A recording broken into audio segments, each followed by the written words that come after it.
true believers. Welcome back to the Barrier Shield podcast. I'm your host, Ron Scheffler, and it's a great day here at the Barrier Shield Studios because I have a special guest in the studio with me, my son, Clay Scheffler, number 44. Clay, welcome.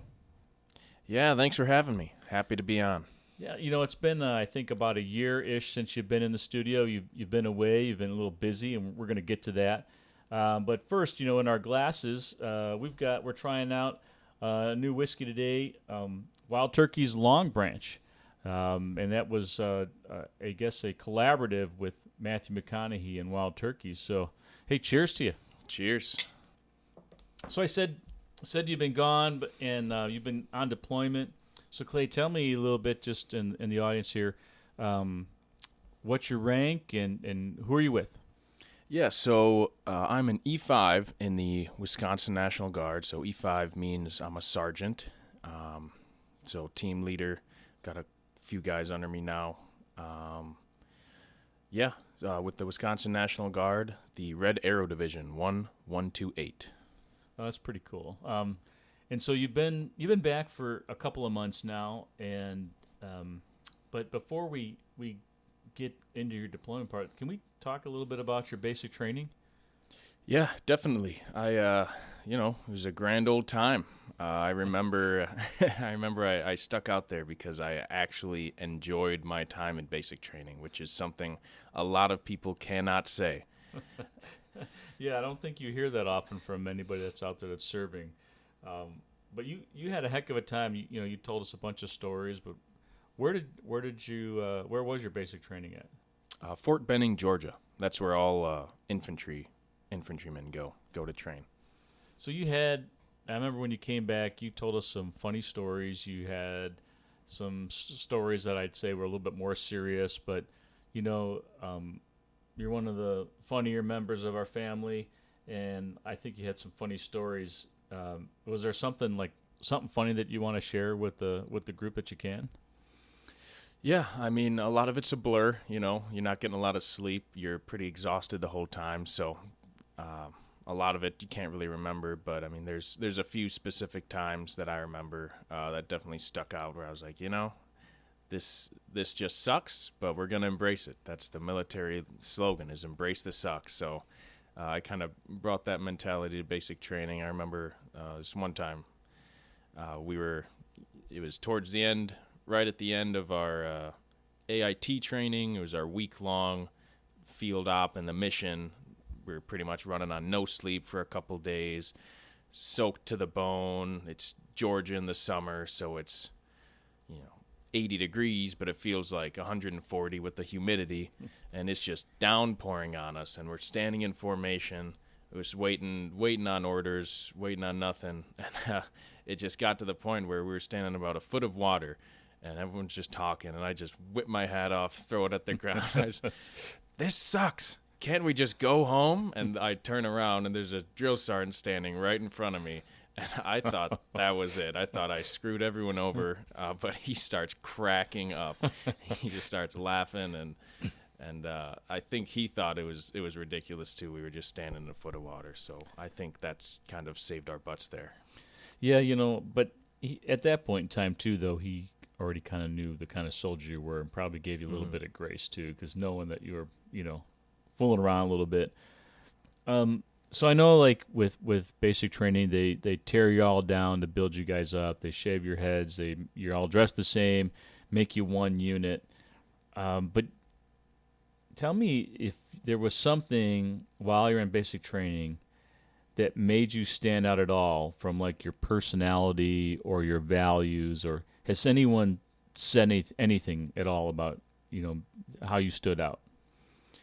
I'd say I just stood out from my positive attitude.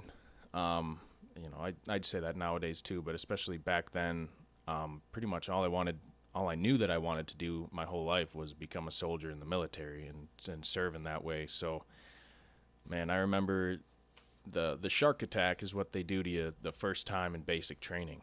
The second you get there, you get to your unit, they're screaming at you, getting off the bus. It's just a smoke session where you got to hold your bags above your head. They're making you do push-ups, all this stuff. It's chaotic, and it's meant to just disorient you. And just really get you started off on the right note.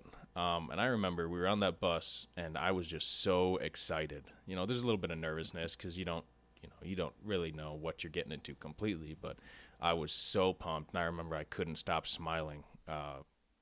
Before the shark attack, and even while we were getting smoked, I was like, "Oh man, this is great. Like, this is terrible and great at the same time." Yeah, and there's just a lot of moments during basic where it was really hard, but I really loved it because I was doing what I had always dreamed of doing. So I was always able to find that sunshine when it was super dark.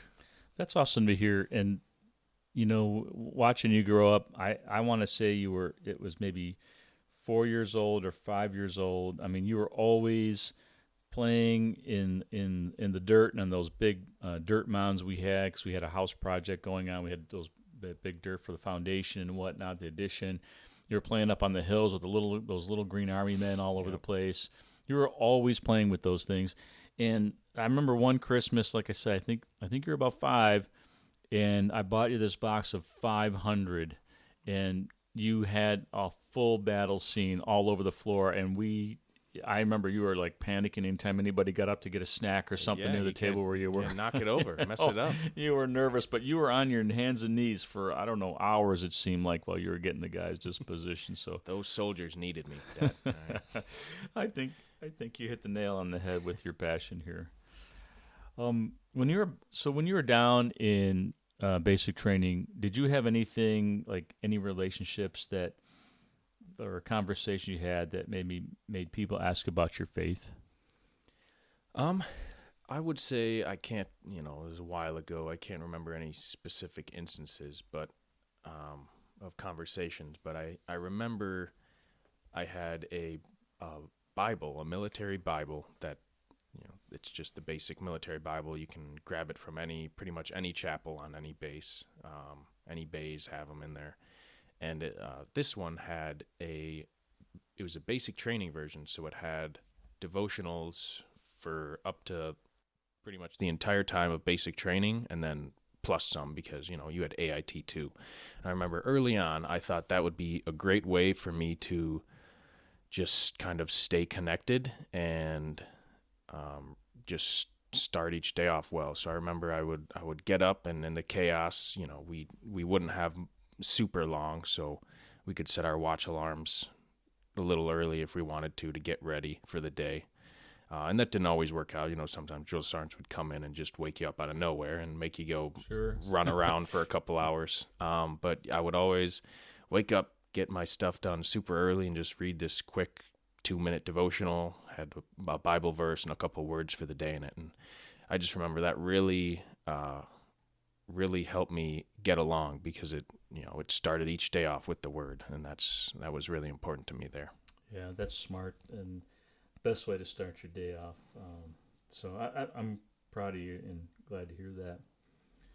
Let's kind of fast forward now. So you meet the love of your life in college, and she kind of stalked you too for a little bit there, but it all worked out. It worked out for her. Yeah. And so now you guys get married, and then you start getting hints that you might be taken off soon and getting into a deployment situation.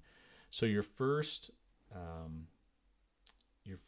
anniversary, you were away at, was it pre-deployment, right? Is that the right term? Yep, pre-deployment. And then you were gone your second anniversary on your deployment. Well, that was tough. So you're newly married and you're away from your bride for almost a year.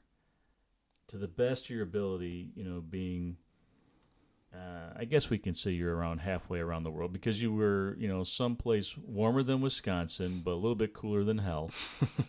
It's a good way to put it. A little bit cooler than hell. Yeah. So being halfway around the world, like, how did you protect your marriage? That's a question I asked myself for a long time before the deployment. I really didn't know. I mean, I had week-long or month-long trainings that were, difficult enough when you don't have your phone for that whole time, or you're able to text her every couple of days because you don't have service wherever you are. But you still have some sort of connection back home. It's just a couple weeks or it's just a month, and then you'll be back together and you can catch up.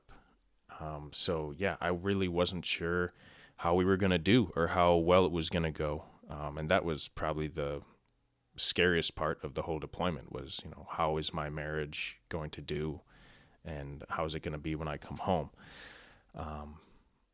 And so it was really something we talked about a lot and you don't really know until you get over there, essentially, how it's going to be, or how your game plan is. So we planned a few things, and the time difference made it difficult to connect a lot, but it pretty much just wound up being, marriage comes before military. So, or hanging out with my buddies on deployment. So it was when we had time, we'd call, catch up, talk, and pretty much just hang out when we could. Obviously, it wasn't all the time or it wasn't every day, but we made that a priority, was just talking on the phone, FaceTiming. At first, we had a little rocky start because I just FaceTime in the room, and the guys would chirp in or there'd be noises down the hall. What? Yeah, isn't that crazy? But yeah, so I made it a priority to just go outside, get a little bit of quiet, some peace, and that alone time really, really helped us. And I'm so proud of Karina. She did such an amazing job. She did so much better than I thought she would, because you never really know how you're gonna react in those situations. So yeah. That's pretty smart, and it's a different world. I mean, I remember, I still wrote letters. Your mom would write letters to you because we obviously, you needed to have your free time talking to your bride. But I'm just grateful that you guys had the chance to talk, because years prior, it wasn't the big thing, right? You didn't have, everybody didn't have a cell phone like that. I'll tell you one thing too that I thought was pretty cool is before you left, you took sticky notes and you put them all over your home. Mm-hmm. And I didn't know about that until we were visiting Karina while you were gone, and I raided your whiskey cabinet and took out the Shackleton Scotch. Like I knew you bottle. would. Yeah. And you picked it right, because open it up and there's a smiley face with a note saying "Have a drink on me, Dad," or "Pops," or something. So I kept it. I still and you have sure that did. I finished off the bottle for you. I didn't want it to go to waste, but yeah. So I thought that was pretty cool too. So little reminders of that while you're gone. Yeah, absolutely. I'm sure and that went a long way. Yeah, definitely. And I put them in places that would be easy to find, and places that would be difficult to find too. Up on the mirror or in the back of a closet somewhere. We actually found one in the car that she didn't know was there. When I got back, I opened it up. I was like, "Hey, you left this in here?" And she's like, "Left what in there?" It's Oh, that's awesome though. Awesome to know that. So, being away from the ones that you love the most in the world, how did you stand firm in this new environment?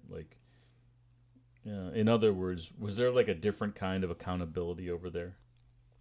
Yeah, there definitely is. So, I'm not really sure, what I can talk about still right now, but as far as my deployment went, it was pretty reliant on yourself. We had a lot of group training and training with the platoons and everything, but a lot of your free time was up to you to, work out or better yourself, learn things. Mm-hmm. So, I mean, there are a lot of guys that struggled with that. They just sit in their room and play video games all day, unfortunately. So it was really important to kind of take that upon yourself and build yourself up as you could. And thankfully, I was in a squad with a lot of really good guys that are able to build themselves up and build those guys up around them. And we really took things in our own hands to, hit the gym every day or hold each other accountable with, hey, I've noticed you've been taking a couple of days off.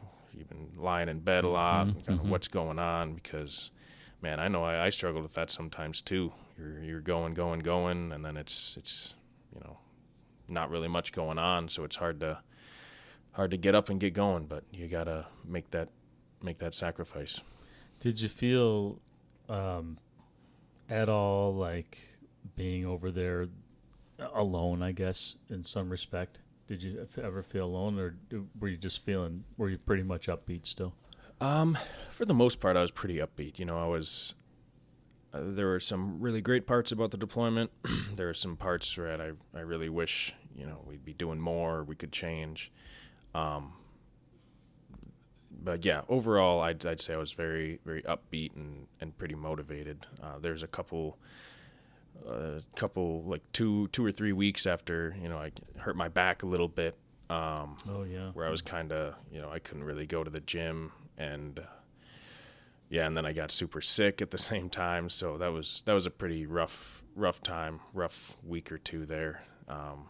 But the guys were still there to keep me up and keep me going. So in some aspect, then you did have some kind of like accountability partners, if you will, right? Yeah, definitely. And me and my buddy Isaiah Hom, we both made sure, if someone's like, I'm pretty tired, I don't know if I'm gonna go to the chapel this morning, we made sure it wouldn't even really be a question. We were like, we're going to chapel, Nice, yeah. Shout out to Isaiah. Thanks for doing that. Yep. So do you have do you still have accountability partners? Yeah, I mean, I'm still in touch with the guys, and we talk every now and then, and we make sure, we see each other at drill. We're like, hey man, your arms are looking a little small. What's going on? Boy. You skipping the gym or doing a lot of work? What's going on there? It's a lot of jokes, but we like to, it's still a way to. You're like, you know what, my arms are looking a little small. Maybe I could get back in there. So, yeah. That's good that you got those guys. It's fun to rib on your friends and things like that, but it's a little different. You get out of middle school, high school, you're ribbing on your friends, but now it's a little bit more serious matter, right? Mm-hmm. You're men now, and you need to take care of each other and take care of yourself, and I'm glad to hear that. Yeah. So talking like high level, about protecting any of your fellow soldiers, anything, whether it's Army related or faith related, was there like something that you can talk about that maybe you kind of help protect without giving like a security type of thing? Yeah, one of the things faith related I could mention is you guys sent us over those Psalm 91 books. They're pretty much just small books about the Psalm, about protection and healing. And it was a lot of stories of soldiers that had really focused on that Psalm and that verse, and just the miracles that they saw in healing and in protection over them and their men. And so I forget how many, it was maybe 15 books. So I went around and pass those out to the guys. Some of the guys I knew would really want to read them, and some of the guys that I thought might enjoy them. And then there was a kind of like a public area where you could get some books people didn't read, and their care packages are already read. So I passed a few out there so anyone could grab them, and I'd see some of the guys, have them on their nightstand or reading them in bed. So it was really cool to see kind of the fruits of what you, Dad, had sent to us. Yeah, that was your mom and I. We also was praying that over you while you were gone. So it was the Psalm 91 is also broken down with a devotional in it, and we had that by our bedside, our headstand actually on our shelf, and just kept that on there with actually like I think it's a pillowcase of an army, like the Green Army guys that you had when you were a kid. We just kind of kept that. We put that out. We were praying for you while you were away and praying over you with Psalm 91. So, yeah. Did you get any feedback from anybody when you, like, if they were read it or anything like that? Yeah, definitely. There were a couple guys that came up to me. I can remember 2 of them saying they really loved the read. They loved reading about the stories and all the little details that Psalm 91 was able to give guys. And I know it made those guys, and I'm sure many others, feel a lot better about their situation, especially with some of the more dangerous stuff that happened later on in the deployment. A lot of guys felt comfort in those verses, I'm sure, with the unknown. Yeah, that's awesome. I'm glad to hear that. We obviously were praying about you, and as we were reading some of those stories, we actually had some chills from some of those stories from years gone by, right? So I'm glad it worked out. So for those who are listening, the book that we're talking about is called Psalm 91, God's Shield of Protection by Peggy Joyce Ruth. And it's a real awesome book, and I thought maybe it might be appropriate to read Psalm 91 too for those who may not be familiar with it. So it reads, Psalm 91, He who dwells in the shelter of the Most High will abide in the shadow of the Almighty. I will say to the Lord, my refuge and my fortress, my God in whom I trust. For he will deliver you from the snare of the fowler and from the deadly pestilence. He will cover you with his pinions, and under his wings you will find refuge. His faithfulness is a shield and buckler. You will not fear the terror of the night, nor the arrow that flies by day, nor the pestilence that stalks in darkness, nor the destruction that wastes at noonday. 1,000 may fall at your side, 10,000 at your right hand, but it will not come near you. You will only look with your eyes and see the recompense of the wicked. Because you have made the Lord your dwelling place, the Most High, who is my refuge, no evil shall be allowed to befall you, no plague come near your tent. For he will command his angels concerning you to guard you in all your ways. On their hands they will bear you up, lest you strike your foot against a stone. You will tread on the lion and the adder, the young lion and the serpent you will trample underfoot. Because he holds fast to me in love, I will deliver him. I will protect him because he knows my name. When he calls to me, I will answer him. I will be with him in trouble. I will rescue him and honor him. With long life I will satisfy him and show him my salvation. Yeah, I love how it says it'll protect you in all ways, not just physical. They talk a lot about physical, but, emotional as well. Yeah, I think what's interesting, too, is while we were praying that for you, I think, obviously God's words comfort us, but it was also very comforting as we were doing that devotion together, as we were thinking of you, because, we don't know exactly where you are or what you could be doing or if you're in harm's way, and, God's word is really such a comfort that while we were praying it over you, we read these other stories, and they were just amazing. And so we were confident that no harm would come to you. Absolutely.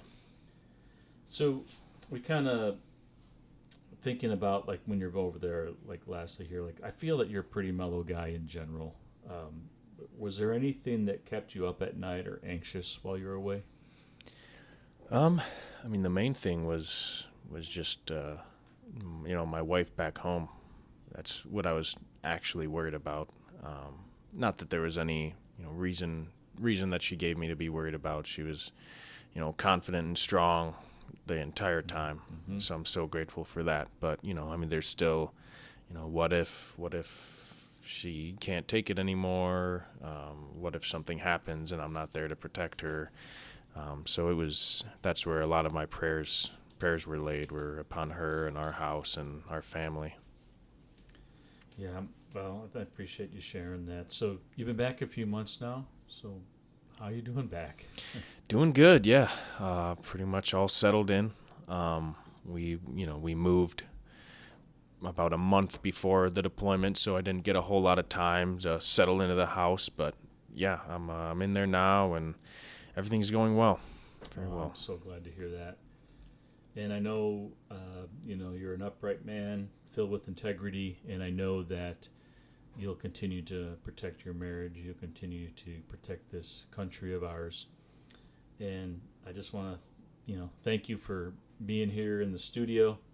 Thanks for bearing your shield, not only in your family, but also for your country. So, yeah. Thanks for having me on. Really appreciate it. Cheers, bud. I love you. Cheers. Love you too. Well, thanks, everyone, for listening in. And as always, here on the Bear Your Shield podcast, Godspeed and bear yours.